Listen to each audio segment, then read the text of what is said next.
Pito ka balay na ugdaw sa sunog sa Madridejos. Si Brigada Alan Tangkawan, ibrigada mo.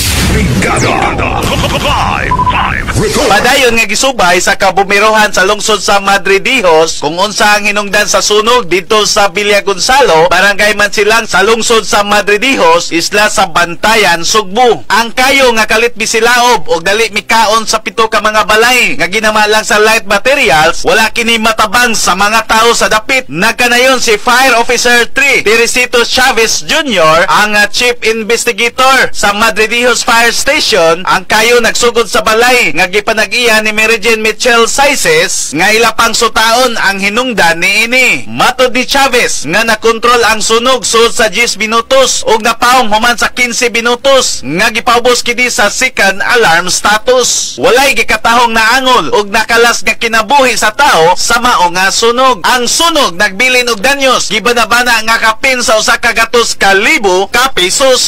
In the hearts of changing lives, ako si Brigada Alan Tangkawan sa 90.7 Brigada News FM Cebu, The Music and News Authority.